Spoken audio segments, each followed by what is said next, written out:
राधे राधे। मन की शांति, जिसे आंतरिक शांति भी कहा जा सकता है, जब आपको मानसिक शांति मिलती है तब आप ये महसूस कर सकते हैं जिस चीज को नियंत्रित नहीं किया जा सकता उसे मन से स्वीकार करने से मन की शांति मिलती है। खुद की गलती स्वीकारना और दूसरों को क्षमा करना आपके मन की शांति प्रदान करता है। अपनी इच्छाओं और अपनी भावनाओं को काबू में रखना मन को शांत रखता है। जब कभी भी मन अशांत हो तो सोचें, जो हो रहा है वो हमेशा के लिए नहीं रहेगा। इस बीच मैं अपना सर्वश्रेष्ठ दे रहा हूँ। या तो आप बदलाव लाएं, और अगर आप नहीं बदल सकते तो फिर इसे स्वीकार करने की आदत डाल लें। हो सकता है इस चीज़ में समय लगे, लेकिन जैसे जैसे ये स्वाभाविक होता जाएगा आप अपने आप को अधिक शांति का अनुभव करने लगेंगे। अगर युद्ध से पहले शांति से वार्तालाप की जाए तो युद्ध नहीं होगा, क्योंकि युद्ध के बाद की शांति बहुत भयानक होती है। शांति पाने की कोशिश मत करो, बल्कि अशांति को अस्वीकार कर लो। आपको खुद ब खुद शांति मिल जाएगी। उसके बाद दुनिया में कोई भी आपको अशांत नहीं कर सकता, क्योंकि आप जब अशांत के लिए राजी हैं तो कौन आपको अशांत कर सकता है। शांति पाने का कोई रास्ता नहीं है, बल्कि शांति ही एक रास्ता है। मन को हमेशा शांत रखें, सही मंजिल और सफर आसान हो जाएगा। अपने मन की स्थिति का जिम्मेदार दूसरों को ठहराना, इससे हम अपने मन की शक्ति को भूल जाते हैं। सुख दुख हमेशा इस बात पर निर्भर नहीं करते कि आपके आसपास का माहौल कैसा है, बल्कि ये इस बात पर भी निर्भर करते हैं कि आपके अंदर का माहौल कैसा है। जीवन शांति से जिया जाए, इसके लिए आपको अशांति को भी स्वीकार करना होगा। शांति की 2 रोटी अशांति के हजारों पकवानों से भी बेहतर है। एक शांत व्यक्ति के पास जो कुछ भी है वो उसमें खुश रहता है, लेकिन जिसके मन में अशांति है वो कोई भी वस्तु पाने के बाद भी खुश नहीं रह सकता। अंधेरा अंधकार को दूर नहीं कर सकता, केवल प्रकाश ही ऐसा कर सकता है। घृणा घृणा को दूर नहीं कर सकती, केवल प्रेम ही ऐसा कर सकता है। प्रेम और शांति से सब कुछ संभव है। शांति की शुरुआत हमेशा मुस्कान से होती है। कोई भी मेरी अनुमति के बिना मुझे चोट नहीं पहुंचा सकता। मौन किसी इंसान की कमजोरी नहीं, बल्कि उसका बड़प्पन होता है। वरना जिसको सहना आता है उसे कहना भी आता है। खामोश रहो या फिर ऐसी बात कहो जो खामोशी से बेहतर हो। कुछ लोग तो मौन रहकर भी सब कुछ कह देते हैं, कुछ लोग सब बोलकर भी कुछ नहीं कह पाते। ऐसा नहीं है कि बुद्धिमान व्यक्ति बोलना नहीं जानते, वो चुप रहते हैं क्योंकि वो जानते हैं कि उन्हें कहाँ बोलना है। जितना जरूरी है उतना ही बोले।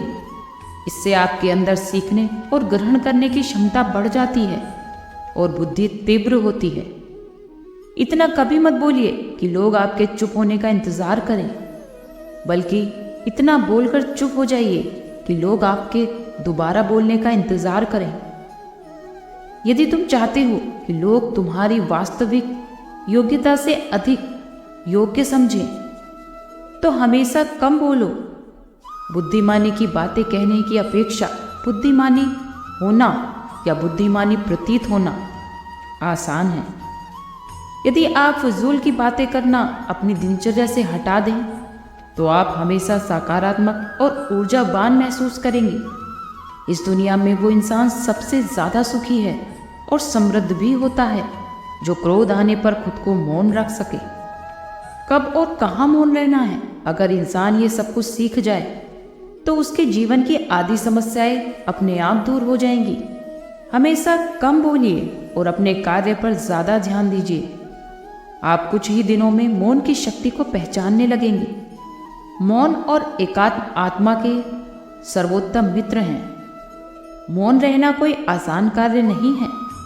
इसके लिए भी साहस और धैर्य की आवश्यकता होती है। यदि आपको किसी प्रश्न का उत्तर नहीं पता है, तो ऐसे में आपका मौन रहना ही बुद्धिमानी है। अज्ञान की सबसे बड़ी संपत्ति है मौन। जब वो इस रहस्य को जान जाता है तब अज्ञान ही नहीं रहता। अगर आप दूसरों के विचारों पर नियंत्रण पाना चाहते हैं तो सबसे पहले अपने विचारों पर नियंत्रण करिए। अपने विचारों पर नियंत्रण करने का सबसे आसान तरीका है कम बोलना या फिर मौन रहना। अगर विपत्ति है तो उसमें मौन रहना सबसे उत्तम है। मुझे कभी भी इस चीज का खेद नहीं रहा कि मैं मौन क्यों रहा, परंतु उसका खेद जरूर हुआ कि मैं बोल क्यों पड़ा। जिन लोगों को आपको गलत ही समझना है तो वो आपके मौन का भी गलत ही अर्थ निकालेंगे। शरीर का शोर सुनाई दे जाता है, लेकिन कभी कभी अपने आत्मा की भी आवाज सुनो। संतुष्टि और मन को शांति तब मिलती है जब हृदय और मस्तिष्क एक ही दिशा में एक ही कार्य में कार्यरत हों। एक हद तक दर्द सहने के बाद इंसान खामोश हो जाता है। फिर ना ही वो किसी से शिकायत रखता है और ना ही फिर किसी से उम्मीद। ना पूछो हजारों के शोर में हमारी खामोशी का राज। अकेलेपन में जो सुकून है भरी महफिल में कहाँ। किसी का मन और मौन बहुत कम लोग ही समझ पाते हैं। मौन तो थके हुए मन का आश्रय है। मौन में हमें वो उत्तर मिल जाते हैं जिन्हें हम तलाशते हैं। व्याकुल आत्मा के लिए मौन मरहम है। मौन में हम अपने अस्तित्व की गहराइयों से जुड़ते हैं। मौन में हम स्वयं का सामना करने का साहस पाते हैं। मौन शब्द और अर्थ के बीच का सेतु है। मौन में हम अपने मन की गहराइयों का सामना करते हैं। जब मन आपका अशांत हो तो कुछ समय मौन रहकर हालात समझे और निर्णय ले। आपके मन को इससे शांति मिल सकती है। आश्रम के सभी बच्चे जब दूसरे कामों में लगे होते थे तो एक बच्चा एक कोने में बैठा चुपचाप अपने आप में खोया रहता था। वो अक्सर किसी से ज्यादा बात नहीं करता था। आश्रम की सभी जिम्मेदारियों को पूरा करने के बाद जहाँ सभी बच्चे पूरे दिन की घटनाओं की चर्चा करते थे, वहीं पर वो शांत रहने वाला बच्चा बरगद के पेड़ के नीचे बैठकर ध्यान करने लगता था। उसे देखकर सभी बच्चों को आश्चर्य होता था, क्योंकि उसका कोई भी मित्र नहीं था। वो हमेशा आश्रम में अकेला ही घूमता रहता था। ये देखकर उसके गुरु बहुत ही खुश होते थे। उन्हें लगता था कि कोई तो है आश्रम में जो मौन और चुप रहने की ताकत को समझता है, उसके महत्व को समझता है। आश्रम के बारे में जब भी कोई जरूरी निर्णय लेना होता था, उसकी राय जरूर लिया करते थे। पर यही बात गुरुजी के दूसरे शिष्य को बड़ी खटकती थी, क्योंकि वो गुरुजी का प्रिय शिष्य बनना चाहता था। इसीलिए वो गुरुजी के सामने दूसरे बच्चों के कामों में कमियां निकालता रहता था, जिससे गुरुजी उसे महान समझने लगते थे। अक्सर वो अपनी जिम्मेदारियों को पूरी तरह से निभाने का दिखावा भी करते थे, चाहे उससे कोई सलाह ना भी मांगे, लेकिन फिर भी उन्हें वो अपनी सलाह देता रहता था। वो बहुत ही बातूनी शिष्य था और आश्रम के दूसरे बच्चों में बहुत प्रसिद्ध भी था, क्योंकि वह सबसे हंसी मजाक करता रहता था, उनसे दिन भर बातें करता रहता था। इसीलिए उसकी सबसे दोस्ती होने लगी थी।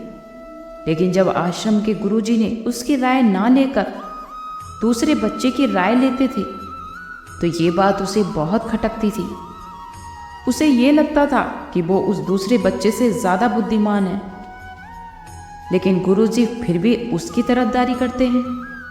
ऐसा नहीं था कि गुरुजी को उस बातूनी शिष्य के स्वभाव के बारे में पता नहीं था, लेकिन गुरुजी उसे अपने तरीके से सीख देना चाहते थे कि उसकी ज्यादा बोलने की आदत, उसकी दिखावा करने की आदत, दूसरों में कमियां निकालने की आदत हमेशा हमेशा के लिए खत्म हो जाए।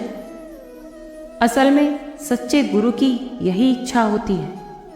वो किसी तरीके से उस बातूनी शिष्य को यह एहसास कराना चाहते थे कि चुप रहने से ही उसे असीम सत्य को जाना जा सकता है। उस विराट का एहसास चुप होकर ही किया जा सकता है। एक दिन गुरुजी को एक तरीका सूझा। उन्होंने आश्रम के सभी बच्चों को अपने पास बुलाया और कहा कि मैं तुम सभी को दो दो हिस्सों में बांटकर अलग अलग गांव में भिक्षा मांगने के लिए भेज रहा हूँ, और जो भी 2 बच्चे सबसे ज्यादा भिक्षा मांग कर लाएंगे उन्हें आश्रम की सभी जिम्मेदारियां निभाने का मौका मिलेगा। अपनी बात जारी रखते हुए गुरुजी ने बताया कि भिक्षा मांगने से हमारा अहंकार खत्म होता है, इसलिए हर शिष्य पूरे मन से भिक्षा मांगे। कोई भी इस कार्य को औपचारिकता में ना ले, वरना वो अपने जीवन का बहुत बड़ा ज्ञान खो देगा। गुरुजी ने जानबूझकर चुप रहने वाले शिष्य की और बातूनी शिष्य की जोड़ी बना दी। बातूनी शिष्य के मन में ये बात चल रही थी कि उसे एक मौका मिला है और इस बार वो गुरुजी को दिखा देगा कि वो चुप रहने वाले शिष्य से कितना ज्यादा प्रतिभावान है। दोनों शिष्यों ने आपस में अपनी सहमति से निर्णय लिया कि दोनों गांव के अलग अलग जगह से भिक्षा मांगेंगे, ताकि भिक्षा मांगने का कार्य जल्दी ही खत्म किया जा सके।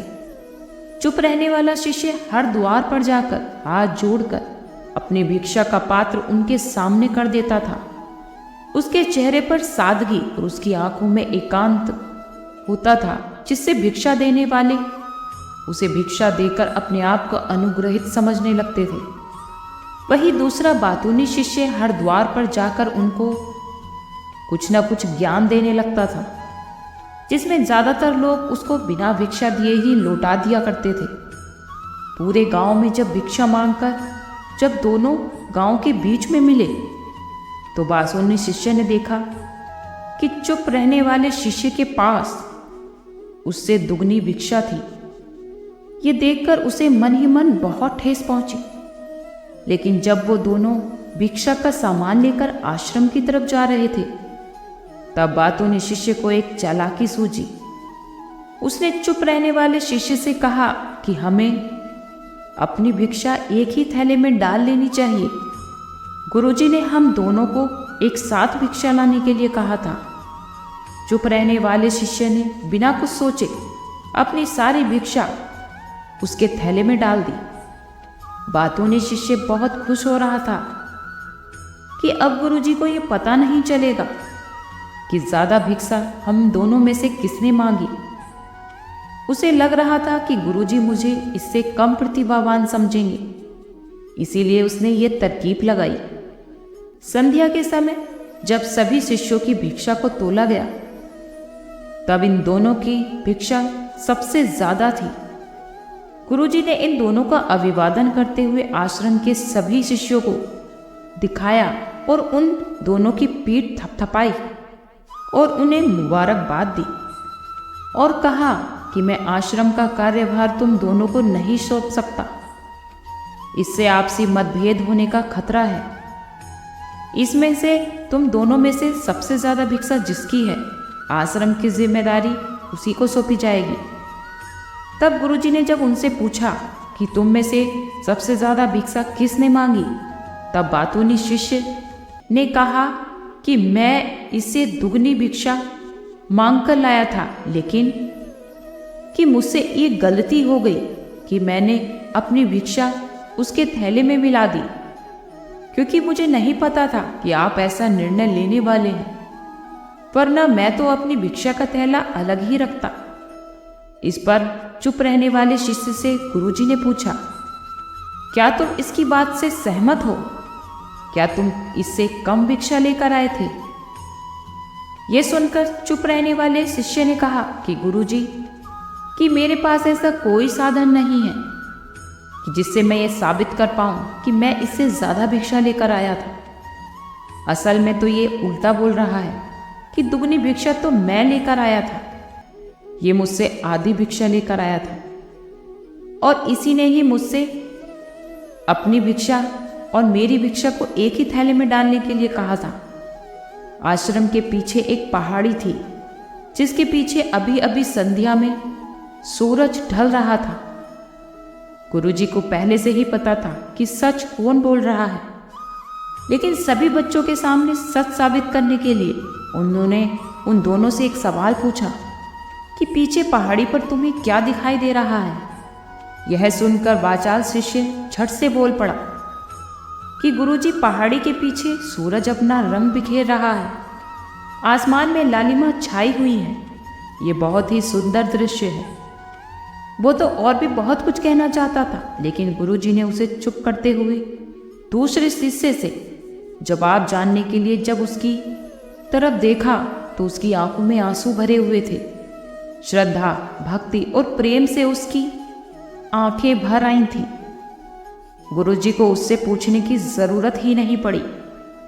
गुरुजी ने सभी बच्चों को संबोधित करते हुए कहा, मैंने तो सिर्फ एक सवाल किया था कि तुम्हें पहाड़ी के पीछे क्या दिखाई दे रहा है।